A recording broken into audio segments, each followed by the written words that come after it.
Olá, meu nome é Bruno, eu sou professor do Departamento de Fisiologia e Biofísica e também professor do programa de pós-graduação em Neurociências.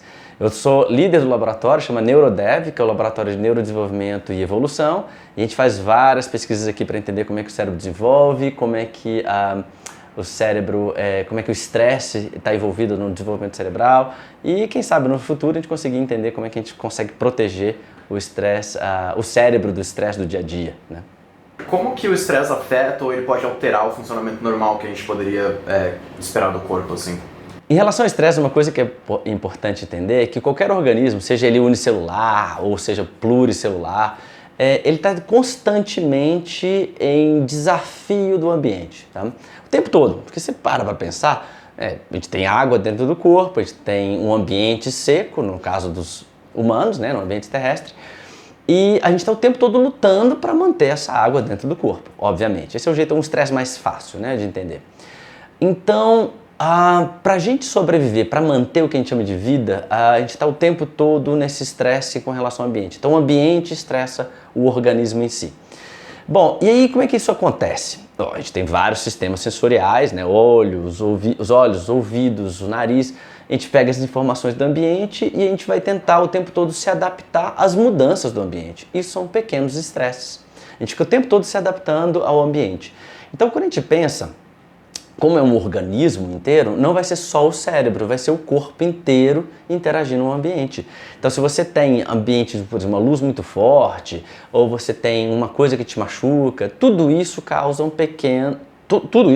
pequenos estresses ao organismo. Então, o cérebro fica detectando, o nosso corpo fica se adaptando ao ambiente, e dessa forma a gente tem algumas vias, alguns mecanismos no organismo que ajudam na adaptação do organismo em relação ao ambiente. Você pode explicar qual que é o papel do cérebro e do sistema nervoso na coordenação dessas respostas que ajudam a gente a coordenar o estresse? Em relação ao estresse, uma coisa que é muito interessante é o seguinte: organismos unicelulares e pluricelulares, eles têm que estar o tempo todo se adaptando ao meio ambiente. Então pensa no nosso corpo, por exemplo. A gente tem um corpo todo cheio de água, cheio de sódio, cheio de cloreto, tudo dentro do nosso corpo, e um ambiente seco do lado externo. Isso é extremamente estressor, porque a gente tem que ficar mantendo essa água dentro do nosso corpo. Bom, isso mostra como que a gente tem que ficar se adaptando, o organismo tem que ficar se adaptando ao estresse externo. A gente chama isso de homeostase. Então a gente fica em um processo homeostático tentando se adaptar às mudanças ambientais. Esse processo de adaptação às mudanças ambientais a gente chama de estresse. Mas como é que a gente vai detectar esse estresse? Bom, através de sensores. Nós temos vários sensores no corpo que ficam detectando essas alterações, essas variações, tanto no corpo, dentro do corpo, quanto fora do corpo. Então, para a parte externa do corpo, nós temos sistemas sensoriais. Então, a gente olha visão, audição, tudo isso vai detectando. O tato, para dor, por exemplo, a gente fica detectando essas informações. E o corpo vai se adaptando. Tá. Então, o cérebro, ele se estressa, ele vai detectar essa informação. E ele vai pegar essa informação e ele vai, de uma forma adaptativa, modificar também as funções corporais. Um dos jeitos é através de um sistema que chama sistema nervoso autônomo. O sistema nervoso autônomo é aquele que a gente fala de simpático, parasimpático. Então, quando a gente entra num momento em que a gente precisa de gasto energético, seja para correr, alguma coisa, uma adaptação do organismo para alguma alteração do ambiente, a gente ativa esse tal do sistema nervoso autônomo. E isso vai fazer com que a gente adapte toda a função corporal, aumento da frequência cardíaca, da frequência respiratória, ele muda um monte de coisa, aumento da sudorese, que leva à adaptação do organismo para aquela alteração ambiental naquele momento. Tem casos em que o estresse fica um pouquinho mais forte. Aí você não só ativa essa parte, mas ativa também um eixo que chama eixo HPA, que é a hipófise pituitária e adrenal. Então ele está envolvendo o corpo inteiro. E aí libera um tal de cortisol. Cortisol é o nosso marcador, é um hormônio que marca que o organismo está com estresse. Então, quando você tem a liberação de cortisol, se é de curto prazo, você está adaptando para aquele estresse, aquela alteração ambiental naquele momento. Então, vai fazer com que você libere mais glicose no sangue, faz com que você facilite na contração muscular, ajuda até mesmo na evocação da memória, porque o cortisol ele faz com que neurônios hipocampais, nas regiões específicas do cérebro, eles ativem de um jeito que evoque a memória e até consolida a memória também. Isso é legal. Mas o problema é quando fica crônico. Aí é um problema. Sobre estresse e desenvolvimento do cérebro, né? Nessa sua linha de pesquisa, como que a gente pode ver o estresse durante a infância ou a adolescência afetando o cérebro? Né? Tem mudanças neurobiológicas específicas que ocorrem através desse estresse às vezes do lado ruim que você falou, crônico que chamou. Tem mudanças neurobiológicas que estão relacionadas com isso. Tem algum período crítico também, como é que é isso? Como eu falei, os organismos eles têm processos adaptativos aos estresses, às mudanças ambientais. E a gente chama de estresse dentro da biologia ou dentro da neurociência, a gente chama de estresse várias coisas que mudam o nosso comportamento ou que fazem com que a gente ajuste o nosso organismo àquela alteração, àquela variação do ambiente, tá? Quando estresses agudos, eles acontecem e eles são geralmente, eu não diria que eles são favoráveis ao organismo, mas eles são importantes no processo da vida. Então, obviamente, você vai ter momentos de estresse, como até mesmo o esporte, ou quando você está apaixonado com alguém, ou você vai sair com alguém, você vai se preparar para sair à noite. Tudo isso são pequenas variações ambientais que mudam o nosso corpo. Fala que a gente não fica com um pouco de sudorese quando a gente vai pensar que a gente vai encontrar alguém que a gente está tão afim de ficar. Então esse processo, isso acontece. Então no caso do agudo, se você tem estresses leves, isso faz parte da vida, não tem problema.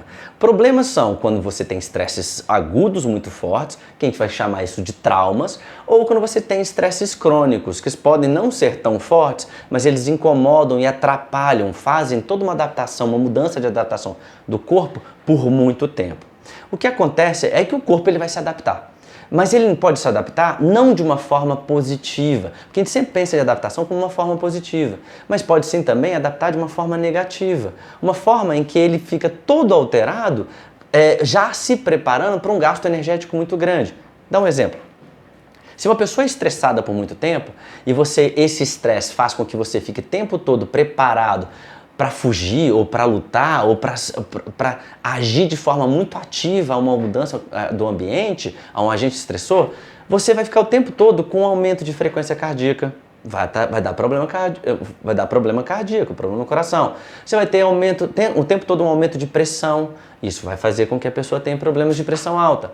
Isso vai fazer com que a pessoa sempre tenha alterações hormonais. Então a pessoa pode ter, por exemplo, diabetes. Então o estresse crônico, ele pode levar a essas alterações fortes, porque você está o tempo todo levando a adaptação a uma coisa ruim, aversiva, que vai fazer com que você sinta que você tenha perigo. Tá? Então isso é um grande problema. Isso na vida adulta. Então o estresse crônico, ele é um problema ao longo da vida adulta. Agora imagina durante a infância. Durante a infância nós temos vários processos, várias janelas do desenvolvimento, seja intrauterino, dentro da barriga da mãe, na gestação, ou até mesmo durante a infância. São várias janelas com fases específicas de desenvolvimento cerebral.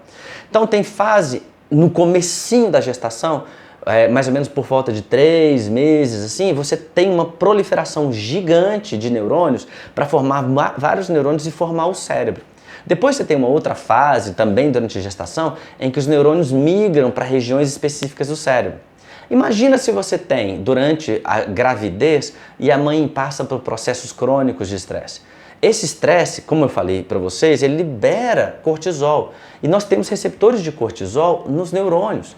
Então, se a mãe tem essa liberação de cortisol com estresse e isso ativa, modifica a atividade desses neurônios durante um processo de desenvolvimento do cérebro, provavelmente, é o que a gente vem cada vez conhecendo mais, vai atrapalhar, vai modificar como esses neurônios vão se proliferar, como que esses neurônios vão migrar para regiões diferentes do cérebro, como é que eles vão se conectar.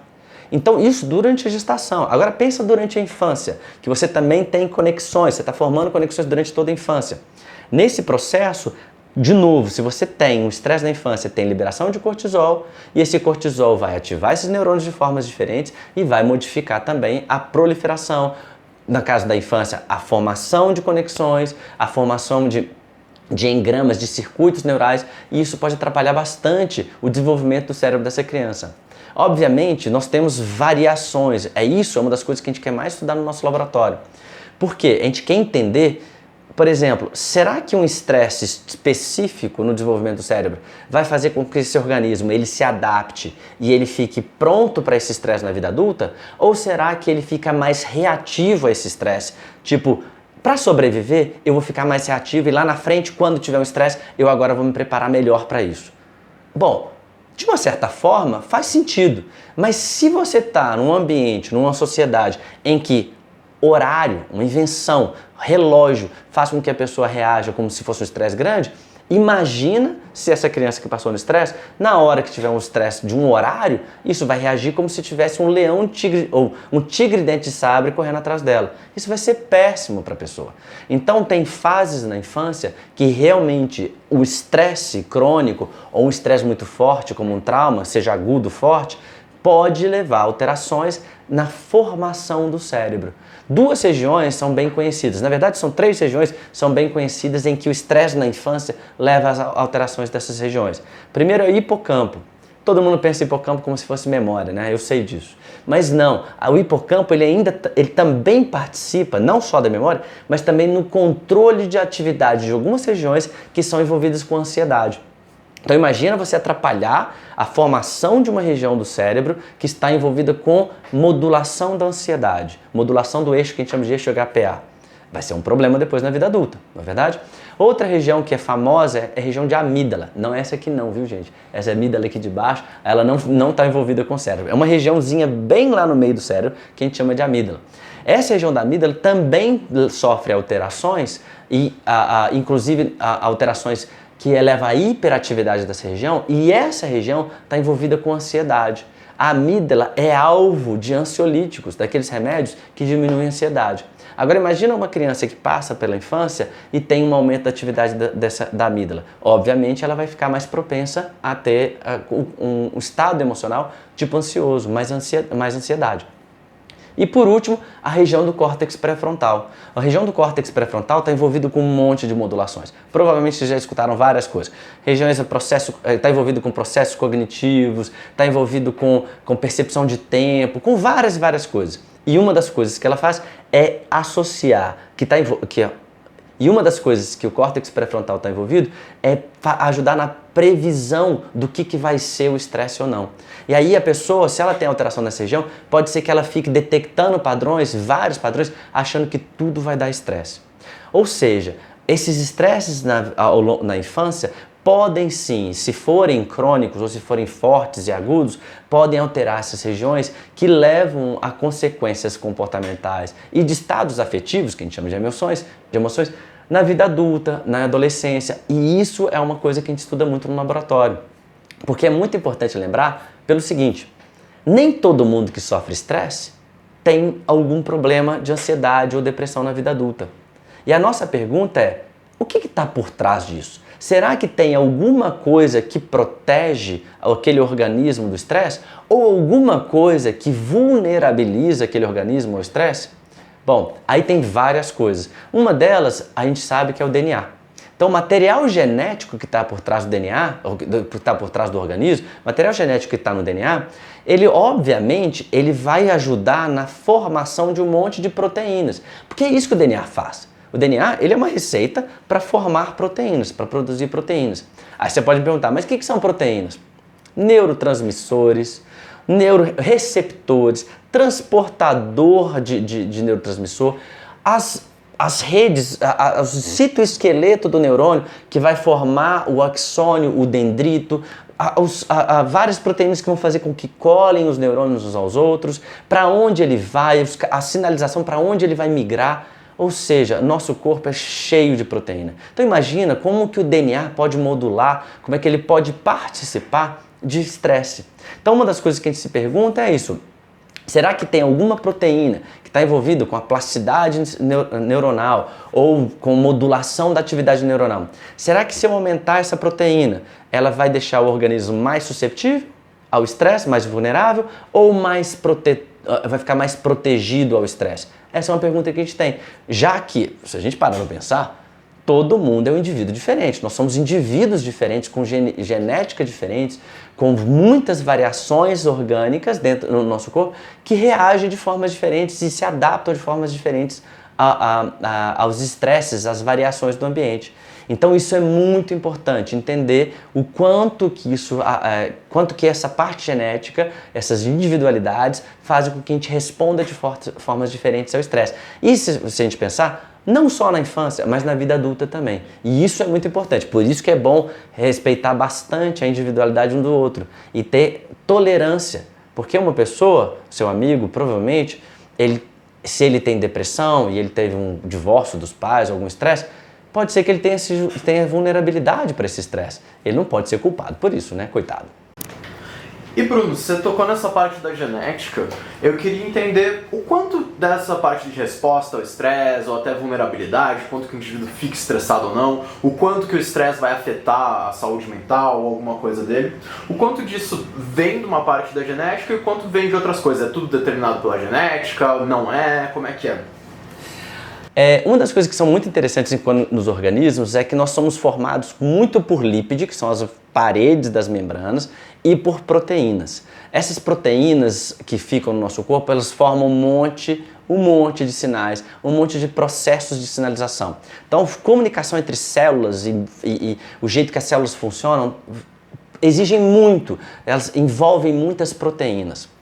Como que essas proteínas são formadas? Através de uma transcrição, ou seja, através da tradução do que está escrito no DNA. Bom, mas significa que nós somos o DNA? Não. O DNA é uma receita, é um livro. Então esse livro ele precisa ser lido. O livro, se não for lido, ele não vai dar nada. Então a gente precisa de leitura desse livro. Então o DNA ele forma folhas com informações e aí através de toda uma maquinaria com RNA mensageiro, aqueles famosos RNA mensageiro, RNA transportador, RNA ribossômico, isso vai fazer com que tenha produção de proteínas. Então quando a gente olha na membrana das células, lotada de proteínas. Então, pensando dessa forma, que essas proteínas vão fazer que esses neurônios se conectem, que esses neurônios se comuniquem, que esses neurônios mandem hormônios, esses hormônios vão comunicar com uma parte gigante do seu corpo, que o esqueleto, todo o citoesqueleto que vão formar circuitos neurais são formados de proteínas, não dá para ignorar. O DNA participa bastante do nosso corpo, participa bastante do nosso cérebro e da formação dos circuitos neurais e, obviamente, do nosso comportamento, das nossas emoções, essa coisa toda. Mas aí você pode me perguntar de novo, mas então quer dizer que o DNA é tudo? Óbvio que não. De novo, como é que eu vou fazer a leitura do livro do DNA? Então tem todo um processo que ele acontece através do que a gente chama de epigenética, ou seja, sem o ambiente não tem estímulo para formar essas proteínas. Eles até têm, é óbvio, o organismo ele vai ser formado. Mas como é que eu vou formar o circuito neural? Se o circuito neural é que está envolvido com se o circuito neural é o que está envolvido com o pensamento, já que a atividade de circuitos neurais levam ao pensamento, eu preciso da proteína, preciso do DNA para formar a proteína e eu preciso do ambiente para formar os circuitos neurais. Não dá para separar um do outro. Não tem jeito. O DNA e o ambiente estão completamente envolvidos e juntos uns aos outros. Um sem o outro não forma consciência. A gente precisa das duas coisas. Então, de uma forma rápida e genérica para a gente entender, pense que o cérebro do bebê, assim que ele foi formado, mas ignora que o bebê não teve informações chegando durante o desenvolvimento do útero, tá? Imagina que o bebê nascesse sem nenhuma informação chegando para ele dentro do útero. Acabou de nascer o bebê. Você tem um cérebro formado, você já tem neurônios, já tem conexões, já tem todos os neurônios super ultra conectados, que o cérebro de bebê tem um monte de conexões. Tá, e o que isso faz? Isso só deixa preparado o cérebro para as informações que vão chegar do ambiente. Então vai precisar dos olhos, dos ouvidos, do olfato, do paladar, do tato. Isso tudo vai fazer o quê? Com que o cérebro seja conectado. Que os neurônios vão fazer que o cérebro seja ativado. E aí esses neurônios que forem ativados, eles vão ser específicos para estímulos diferentes. Um bebê, na hora que ele está todo com o cérebro, todo o córtex motor formado, na hora que ele mexe a mão para um lado e para o outro, o movimento da mão é que ativam circuitos específicos. Esses circuitos vão se conectar, esses neurônios. Tem uma regra na neurociência que nós falamos que neurônios que disparam juntos, eles se conectam, eles acabam se conectando. Então, você olha no córtex motor, na hora que ele se movimenta, esses neurônios que ativaram juntos, eles se conectaram e formaram o circuito neural desse movimento, o circuito neural desse outro movimento. Então, se você vai formando, enquanto a gente vai vivendo, a gente vai formando circuitos neurais. Então, desse modo, se eu vejo uma maçã, na hora que eu vejo a maçã pela primeira vez na minha vida, aquela imagem da maçã vai ativar circuitos neurais no meu córtex visual que vão ser específicos para maçã, que foi a primeira vez que ativou o circuito neural quando eu vi maçã. Pensa nisso agora.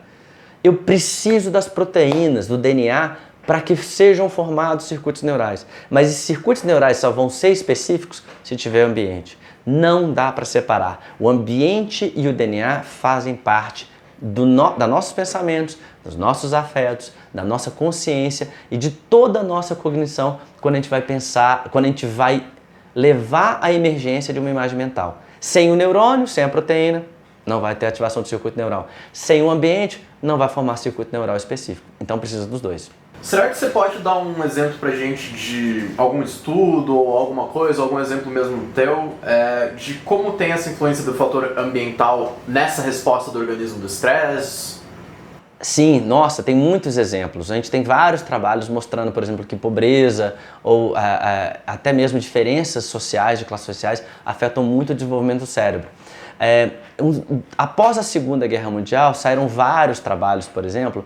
Em um dos trabalhos, por exemplo, eles viram crianças que eram órfãs, crianças que foram adotadas e crianças que não perderam os pais. E a gente vê um espectro de como o estresse afeta o desenvolvimento cerebral dessas crianças. Obviamente, as crianças que eram órfãs e que não passaram por adoção, elas tiveram mais estresse, tiveram mais alterações cerebrais depois na vida adulta. As crianças que foram adotadas, elas tiveram pequenas alterações.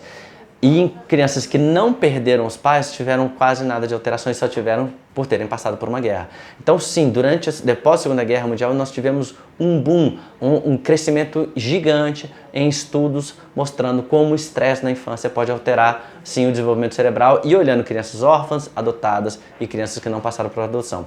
Hoje em dia tem alguns trabalhos até que mostram que desigualdade social levam, sim, a alterações cerebrais no desenvolvimento da infância, o que é muito triste quando a gente pensa num país tão desigual como o nosso. Outro trabalho muito interessante foi o que eles fizeram, que eles acompanharam crianças órfãs em 2 orfanatos diferentes. Um era na Alemanha e um era na Inglaterra. O orfanato na Alemanha tinha uma freira que ela não era muito simpática, ela não era tão afetuosa, ela era mais brava. E na Inglaterra tinha uma freira tinha um grupo de freiras que eram mais afetuosas, elas eram mais agradáveis, eram mais carinhosas com as crianças. O que eles observaram?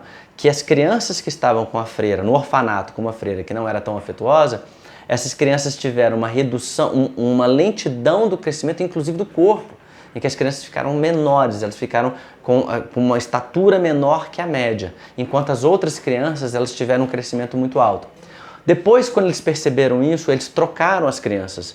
E as crianças que saíram de um orfanato que era mais afetuoso, ou foram para o orfanato que era mais frio, e as que eram do orfanato mais frio foram para o mais afetuoso. As que foram para o mais afetuoso, elas tiveram um aumento do crescimento, uma aceleração do crescimento corporal. Enquanto as crianças que foram para o outro orfanato, que era mais frio, elas tiveram uma redução do crescimento. Se você parar para pensar, o crescimento está envolvido com produção de hormônio que começa no hipotálamo, lá no nosso cérebro. Ou seja, então o ambiente interferiu, ele influenciou muito forte, inclusive na produção dos hormônios que levavam ao desenvolvimento infantil. Então sim, influência nós temos muitos trabalhos, inclusive do nosso laboratório, mas com camundongos, em que o estresse na infância modifica bastante todo o corpo, todo o cérebro que está envolvido com essa adaptação ao ambiente. E esses efeitos aí negativos do estresse que a gente vê, seja do crônico ou desses outros tipos de trauma que você falou, o que a gente pode pensar dos efeitos dele, por exemplo, na saúde mental e no comportamento, seja de um estresse no desenvolvimento, seja mais tarde, como é que a gente pode ver isso? Isso é muito interessante. As regiões que eu falei que são muito vulneráveis ao desenvolvimento cerebral, principalmente na infância, que já têm muitos dados, muitas evidências, são o hipocampo, e o hipocampo está envolvido fortemente com depressão. Pacientes com depressão, geralmente, eles têm o tamanho do hipocampo chega a ficar a 1/3 do tamanho de uma pessoa sem depressão. Ou seja, fica 33%, 40% do tamanho de uma pessoa que não tem depressão. Então o hipocampo é altamente vulnerável ao estresse, principalmente porque tem muito receptor de glicocorticoide, que é o receptor de cortisol, que é o hormônio do estresse. A amígdala ela tem uma hiperativação, se ela passa por o estresse na infância, tem modificação da atividade da amígdala, e a amígdala está envolvida principalmente com transtornos de ansiedade. Então, nós olhamos pessoas adultas com transtorno de ansiedade, ela tem uma hiperativação da amígdala. E além disso, além do hipocampo, que está envolvido com depressão, e a amígdala, que está envolvido com transtorno de ansiedade, nós também temos alteração do córtex pré-frontal, que está envolvido com previsão, com identificar padrões. E o córtex pré-frontal, que está envolvido com essa previsão do que vai acontecer, você vai achar padrões que o tempo todo vai falar assim, ixi, lá vem o perigo, ixi, lá vem o problema. Então o córtex pré-frontal, ele facilita, ele reforça a atividade dessas regiões, principalmente porque ele fica o tempo todo informando que vai vir um problema, que vai ter um problema. Então, realmente, o estresse altera os circuitos neurais, regiões cerebrais que estão altamente envolvidos com saúde mental, como depressão e transtorno de ansiedade. E como que funciona essa questão do estresse crônico no mundo moderno? Você acha que essa vida que a gente vive, que a gente sabe mais acelerado até do que seria o normal, do que seria o natural, contribui de alguma maneira para aumentar esses níveis de estresse crônico? O que você acha que pode ser os efeitos disso? Como que funciona isso? É óbvio. Quando a gente pensa que nossos primos primatas mais próximos, como o bonobo, ou o chimpanzé, ou o orangotango, todos eles, se você olhar, eles vivem com muito tempo de ócio, relaxados. Eles vivem muito tempo catando coisinhas, sementes, curiosos, pegando coisinhas, sentindo cheiros, ou catando piolho um do outro, fazendo cafuné um no outro. A gente não evoluiu para ficar em competição o tempo todo. Apesar do pessoal valorizar a competição para inovação, primeiro, o mundo não aguenta. O mundo já está no limite de extração do que a gente vai extraindo do mundo, do planeta Terra. E como a gente olha para do nosso processo evolutivo, a gente não viveu para ficar o tempo todo estressado. Então tem um livro até muito interessante, chama Por que Zebras Não Têm Úlceras? E ele fala bastante, de um autor que chama Sapolsky, fala bastante como a gente tem que mudar o nosso estilo de vida, porque muitos dos problemas, muitas das alterações das patologias que nós temos, em relação, por exemplo, a alterações cardíacas, diabetes, depressão, transtorno de ansiedade, são problemas da vida que nós inventamos. Nós inventamos uma ecologia. O que a gente chama de sociologia, dentro da biologia a gente pode chamar de ecologia. Nós inventamos um problema ecológico que só o humano consegue sofrer. Só o humano. Para pensar. Tem dois estresses famosos que a gente usa, até mesmo com o modelo animal, para entender o estresse. Um chama isolamento social e um chama superpopulação. Então você faz superpopulação, você estressa o camundongo. Se você faz isolamento social, estressa o camundongo. Como é que a gente vive no dia de hoje? A gente vive isolado em nossos apartamentos, em nossos celulares, em uma cidade com superpopulação em que a gente fica estressado com o trânsito. Ou seja, o ser humano inventou o problema que não existia na natureza, viver sozinho num lugar com superpopulação. Então sim, nós inventamos muitos problemas, nós inventamos problemas de relógio, problemas de hierarquia, porque óbvio, existem hierarquias em outros animais, mas problemas de hierarquias em que leva a falta de sobrevivência ou problemas inventados de hierarquias como nós criamos, isso sim, estressa muito o primata humano. Então, óbvio, como está no livro Por que Zebras Não Têm Úlceras, a gente ia ficar ali comendo, catando um coquinho, fazendo cafuné no coleguinha dentro daquela comunidade de primatas, e de vez em quando a gente ficaria estressado porque parece que tem um predador ou parece que tem alguém da primata da tribo rival. Isso sim aconteceria de vez em quando. Agora de hoje, a gente acorda com estresse, produtividade constante, competição constante, coisas que nós inventamos que, na verdade, dentro de uma população, a gente está fazendo cafuné um no outro e ficando mais relaxado. Então, sim, a gente criou um ambiente bem aversivo e pronto para desenvolver vários transtornos mentais. E mesmo no indivíduo adulto, esse estresse crônico aí que você está citando, na sociedade moderna e tal, ele pode ter algum efeito no cérebro, algum efeito no organismo negativo, assim? Sim. Porque não é só durante a infância. A infância tem algumas vulnerabilidades que são janelas específicas do desenvolvimento. Então tem uma janela que tem poda neural, adolescência. A adolescência tem uma hora que poda, tem uma célula que chama micróglias, que elas começam a podar como se fossem jardineiros, um monte de circuitos neurais. Beleza, é uma janela bem vulnerável, mas no cérebro geral ele fica sempre vulnerável, mesmo no adulto, que ele está relativamente mais estável. E aí esse processo, algumas regiões continuam sendo muito vulneráveis. Hipocampo é um excelente exemplo. Então esses circuitos neurais eles ficam menos vulneráveis que algumas janelas da infância, mas continuam vulneráveis. E além disso, obviamente, a gente tem menos proteção. Que uma coisa é você ter os seus pais te protegendo quando você está na infância, e ele consegue reduzir um pouquinho. Agora, num ambiente em que você coloca um estado mínimo que não consegue proteger ninguém, aí sim, você não tem nenhum pai para te proteger. Aí vai ser bem pior, já que a gente não consegue nem viver em comunidade. Então sim, na vida adulta a gente sofre muito, porque a gente não tem agentes protetores em relação a todo esse estresse que a gente vive.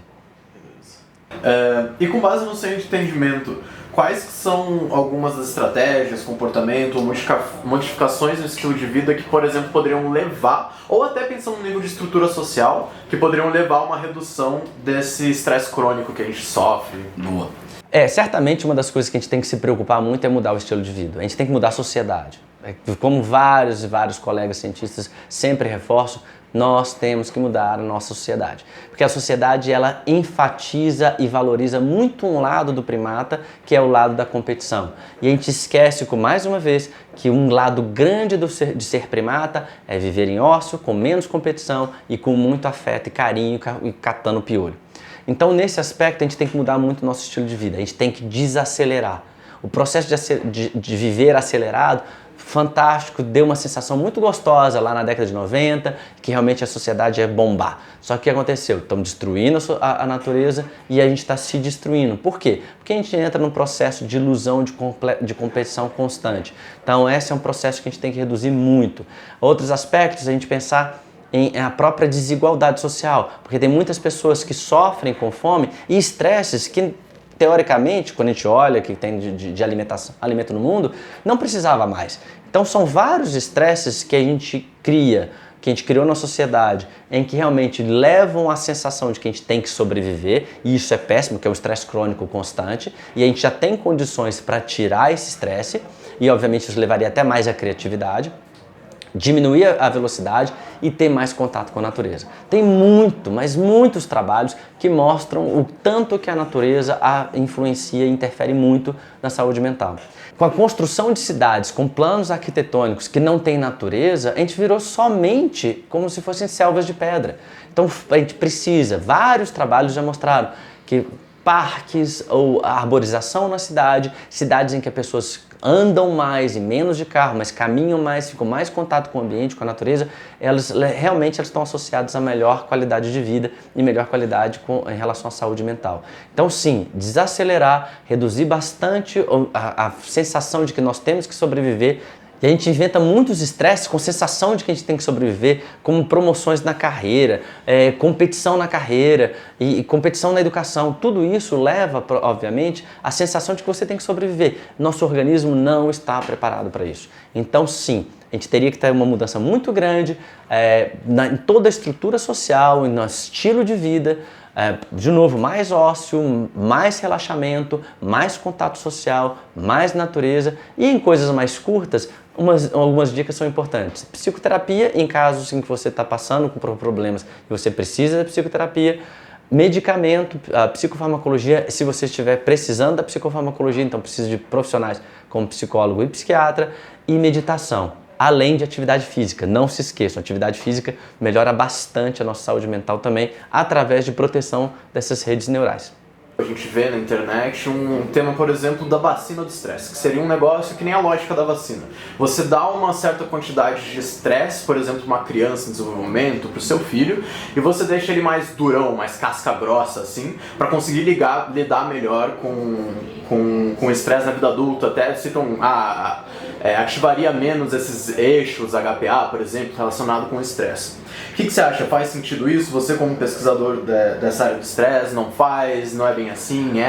Não faz muito sentido, né? Porque quando a gente pensa em vacina, você está fazendo contra um patógeno. Você tem um problema e você vai colocar uma coisa fraca para se preparar ao patógeno.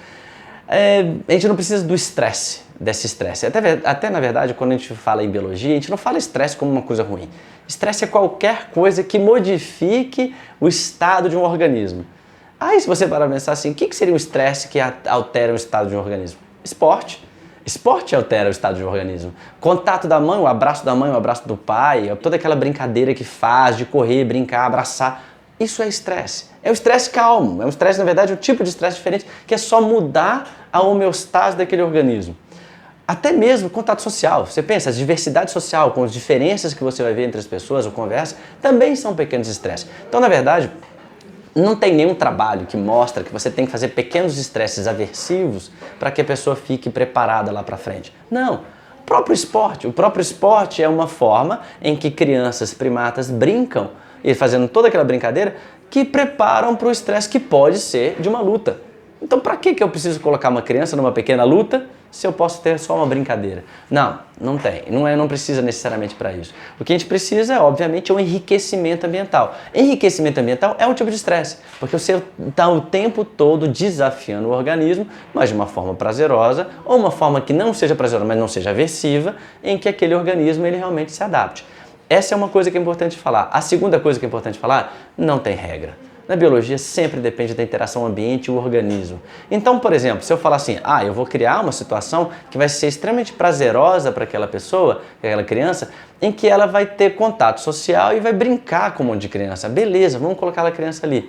Tá, para essa vai ser um enriquecimento ambiental, mas para uma outra que tem um traço de personalidade que é mais tímido, isso vai ser extremamente aversivo. Então não tem regra, não dá para falar para que aquele tipo de estresse vai fazer com que aquele organismo ou aquela pessoa fique vacinada para um estresse lá na frente. Não faz sentido. E também eu já vi uma outra conversa de alguém dessas áreas da neurociência falando como o estresse, por exemplo, da competição, ele é necessário ou produtivo.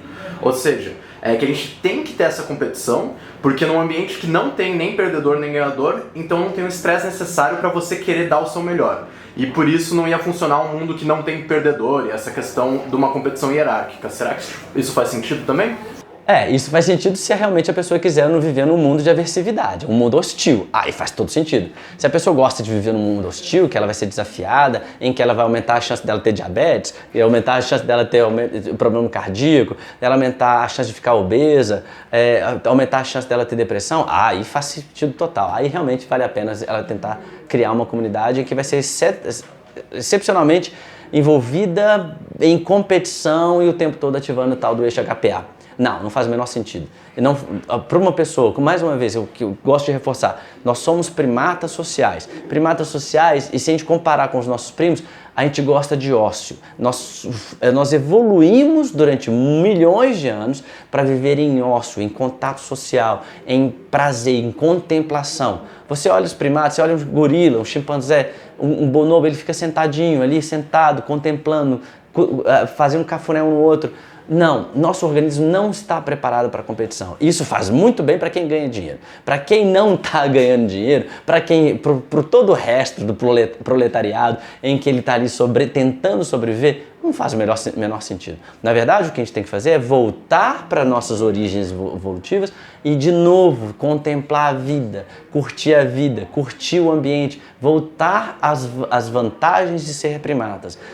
A gente tem tanta tecnologia, tem tanta informação, por que a gente não cria essa informação que nós já temos para criar um ambiente que a gente possa sentar e ficar relativamente em ociosidade, aumentando a criatividade, curtindo um pouquinho do que a gente conseguiu construir durante tanto tempo e fazer o famoso ócio criativo, daquele autor, o Domenico De Masi, que ele sempre falou, a partir da quarta revolução industrial, nós ficaríamos mais tranquilos, teríamos mais tempo para criatividade e mais tempo para criação de coisas que não precisam ser produtos, arte.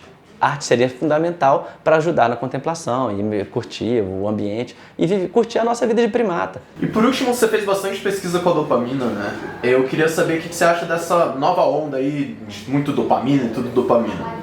Se eu pesquisasse algo na internet aqui, eu ia achar 1 milhão de receitas dizendo que para produtividade, dizendo que eu tenho que fazer jejum de dopamina, por exemplo, que eu tenho que aprender a aumentar minha dopamina, hackear meu sistema dopaminérgico para eu ser mais produtivo e essas coisas. Seus anos de pesquisa pesquisando a dopamina, o que você acha disso, dessa onda aí? Modismo, puro modismo. Uma das coisas que são interessantes é quando a gente pensa histórico, né? Vamos pensar igual Thomas Kuhn, quando ele pensa na história da ciência. A gente acha vários exemplos e padrões que acontecem também na ciência quando a gente vai falar assim, Qual que vai ser a melhor forma de eu melhorar a minha vida? Ah, já foi a serotonina. Pensa lá na década de 70, na década de 80, que tudo era serotonina. Nossa, quando o pessoal descobriu o antidepressivo, virou a droga da felicidade. Depois a gente descobriu que não é a droga da felicidade. Ele aumenta a atividade cerebral e aí com psicoterapia e mudança de estilo de vida, isso melhora a vida. A mesma coisa em relação à dopamina, é balela. Porque quando você pensa, a dopamina, nós temos... Primeiro, dopamina não faz só uma coisa no cérebro, dopamina faz um monte de coisa no cérebro. Tem vários circuitos diferentes. Tem um circuito que está envolvido, que a gente chama de nigrostriatal, que está envolvido com movimento. Se injetar dopamina ali, você vai mudar o seu movimento fino, não vai mudar nada de prazer. Se você tem uma via que chama mesocortical, ela está envolvida com a atenção. Então a dopamina, se você injetar nessa parte, vai ser mudança de atenção e cognição. Tem uma região que chama túbero infundibular, eu sei, esse nome é feio, mas ele está envolvido com produção de hormônios. Tem uma região, tem um circuito que é talâmico, a gente não sabe muito bem o que ele funciona. E tem a da substância negra, e tem a do núcleo accumbens, que é mesolímbica, que nós chamamos do sistema de recompensa, ou sistema de motivação, ou sistema de prazer. Essa sim, ela estaria envolvida com o prazer, com o retorno. O que é interessante nesse aspecto é o seguinte, primeiro, como eu falei, a dopamina não é só uma coisa, então não dá para fazer detox de dopamina, senão você vai parar de movimentar, você vai parar de produzir hormônio, você vai parar de prestar atenção e ter processos cognitivos, não, então não é. Então a primeira coisa é isso. Então se fosse certo, a gente falaria o quê? Ah, eu tenho que fazer um jejum de dopamina no núcleo accumbens. Poxa, se a gente descobrir como é que a gente faz isso, acaba com a indústria farmacêutica, não precisa nem mediante psicóticos, porque o desafio como cientista é como eu vou conseguir colocar a droga ou aquele medicamento direto numa região. Então essa é a primeira falácia. A segunda falácia, a segunda coisa que é interessante entender é que a dopamina ela está envolvida num processo de modulação de circuitos neurais. Então a dopamina não participa sozinha. A dopamina ela vai aumentar uma coisa que a gente chama de aumento de frequência de potencial de ação, que aí pode levar a uma coerência, ou seja, numa coincidência de ativação de vários circuitos diferentes, ou de neurônios diferentes. Aí envolve acetilcolina, envolve glutamato, envolve GABA. Então, dopamina em si, sozinha, não faz isso tudo que o pessoal fala. Nós chamamos isso de neuroquímica funcional. O que aconteceu no passado quando a gente falava de neuroanatomia funcional? Falar, essa parte do cérebro serve para isso, essa parte do cérebro serve para aquilo. Não, já sabemos que são circuitos neurais. E a mesma coisa a gente vem errando com um tal de neuroquímica funcional. Vai falar, a dopamina serve para isso. Não, ela não serve. Ela participa de ativação de vários circuitos neurais e ela tem uma participação muito forte. Sim, ela é uma variável forte, ela participa muito. Mas ela sozinha não é responsável por isso tudo. Então a gente tem que entender que sim, ativa o sistema dopaminérgico, sim, ativa em regiões específicas e ela participa num processo. Então ela não é responsável por isso tudo. Quem me dera, porque aí eu ganhava prêmio Nobel, porque eu trabalho com dopamina. Então dopamina seria fantástico, eu seria o dono do mundo. Infelizmente não é.